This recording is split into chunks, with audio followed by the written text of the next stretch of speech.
This is part 2 of Standard 4.3. If you have not seen part 1 yet, maybe go check that one out first, then come on back. Or if we got this far in class, jump on. It'll be great, okay? So we're talking about some entrepreneurs, some guys who found a way in the late 1800s to make a couple bucks. Now, this guy you should know a lot about because this is the guy the video that we watched in class was all about, okay? John D. Rockefeller is the guy who's going to found Standard Oil, and he figures out a way to produce it safely, or produce oil safely, okay? In fact, the name Standard Oil basically is, hey, we've got a type of oil that isn't going to blow up occasionally on you, and so you can trust us. And people like not blowing up, and so they buy his oil. Also, the fact that he controls so much of the production contributes, but yeah. At his peak, John Rockefeller controls up to 90% of the oil industry in the United States, and he would be the richest man on earth if you accounted for inflation today. This guy is insanely wealthy. It's true, he gets there because of his business practices, which some people think are fantastic, and other people are like, I don't know. John D. Rockefeller does a couple things. One is that he tells the railroad company, you will give me rebates. If you don't cut the price of your service significantly, I am not going to fill your trains with my oil.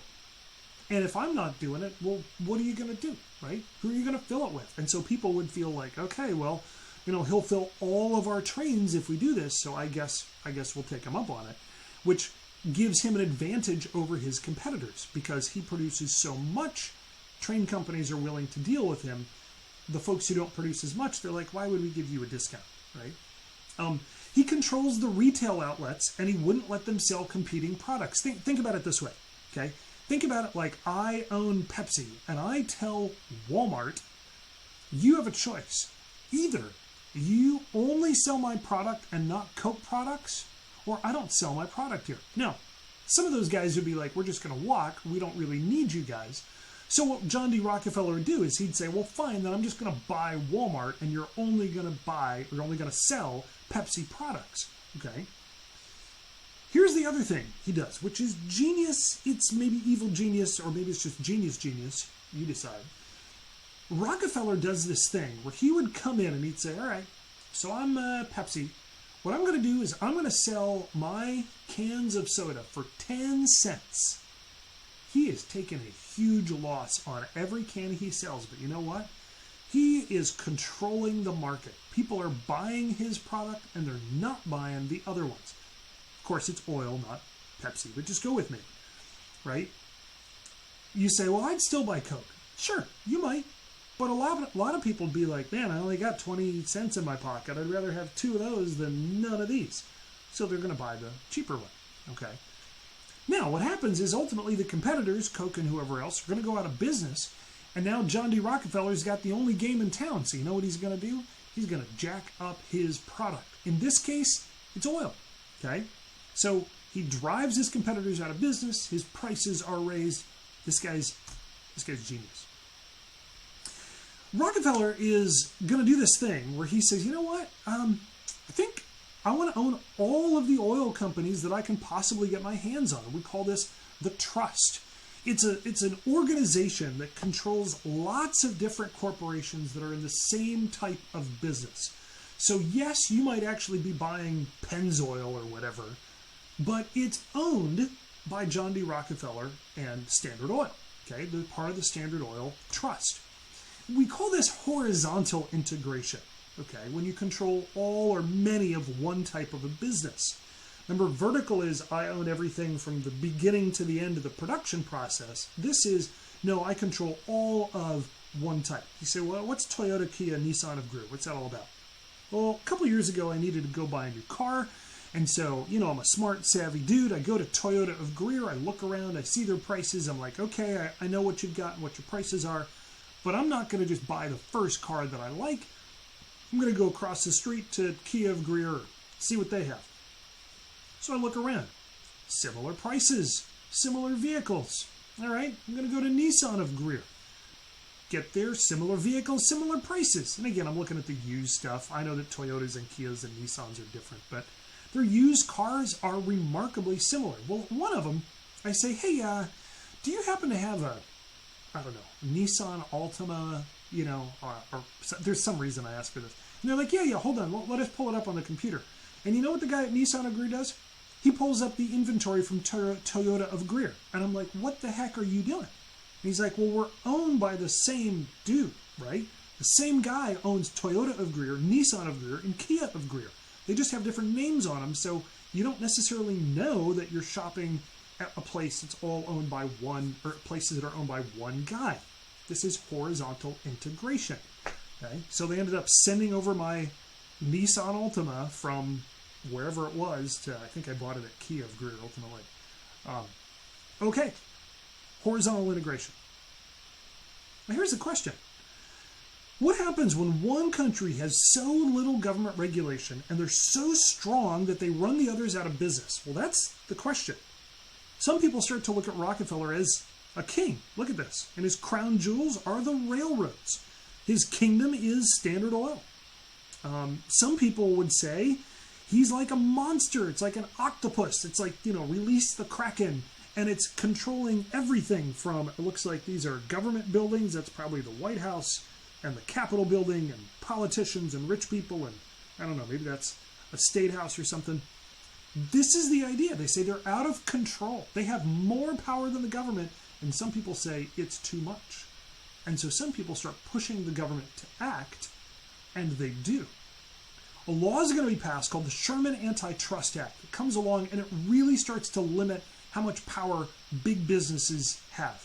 They say you can't have trusts where you own all of one thing. And so you know what? Rockefeller's like, cool, here's what I'm going to do.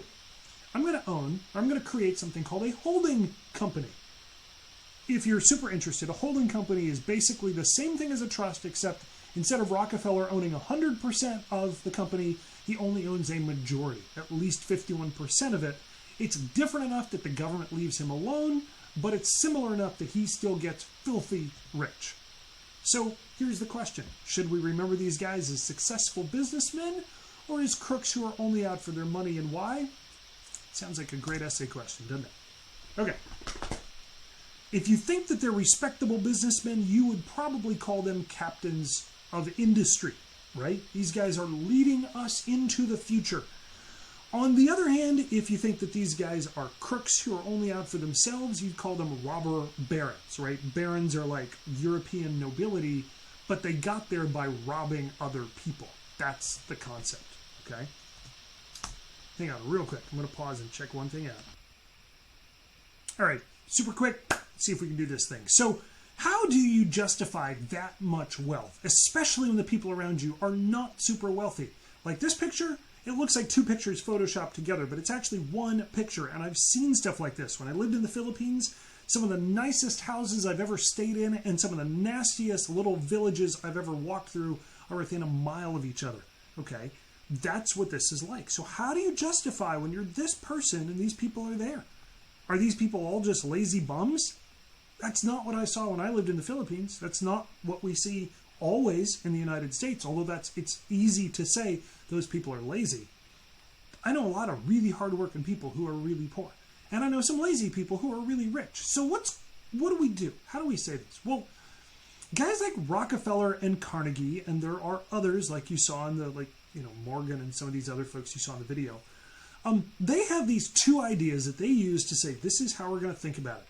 First of all, they believe in social Darwinism. Social Darwinism is kind of like regular Darwinism. The idea that the strong survive. Those who are fitted to society are going to succeed and other people aren't. This can be applied to all kinds of things like class, like race, and it's almost always super problematic, okay? The idea that, if I were to say, for example, that, well, the reason that, you get more white senators is that white people are just more cut out to be senators than black people. You would say that's racist, and you would be right, okay? So you got to be super careful about this because there are lots of societal factors that weigh in on this, okay? That have bearing on this. But that's the argument that's made. They also believed in laissez-faire capitalism. Laissez-faire is a French word that basically means hands off. They said the government should keep its hands off of business. The only problem is they don't really want the government to do that. They want it to come in and break up strikes when their workers, walk off the factory lines. They want the government to pass tariffs to protect their businesses. So it's kind of wacky.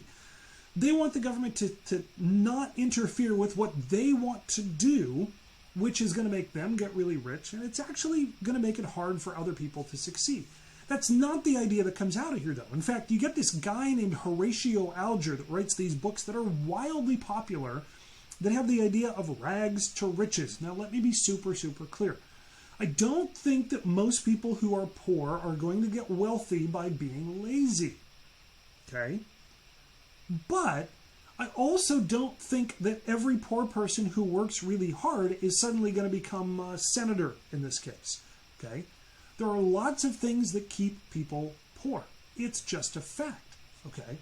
But the idea, and I think it's healthy actually that we do promote the idea that you should work hard because that's the way out of a bad situation. Get educated. That's the way out. That's true. But you can be educated and still have a hard time getting out. And I think it's fair to point that out. Now, Carnegie has a very interesting idea. Carnegie basically says, look, rich people have an obligation to help people who are less fortunate. And so he gives huge amounts of money to the arts and libraries and universities. You've probably heard of Carnegie Hall, right? This comes from a gift from him. This makes people look at him and they say, boy, he's great. He's given away his wealth. Okay? This is what Carnegie calls his gospel of wealth. He says, it's good news. I have wealth. I'm going to help people. Okay? That's his big idea here. Now, the reason he does it, he says, if I do it, I'll keep the government off my back. They're not going to take away my cash. Okay? Rockefeller also gives away a lot of money, especially after people start saying he's a little bit too, manipulative with his business practices. So, in the late 1800s, you're going to see some things happen. There is a rise in the standard of living across the board. Okay? Yes, not everybody can get as rich as Rockefeller and Carnegie, but they do. And because of Rockefeller and Carnegie and guys like them, you're going to see businesses expand and new products come to market, like the typewriter and the telephone. However, money is going to be, the value of money is going to be lowered. Mass production is going to happen, and so the price of stuff is going to go down. Okay? We'll talk a little bit about this idea of inflation and deflation next time, so hold on if you are a little confused about that. All right, guys, super long stuff. I'm going to pause it right there.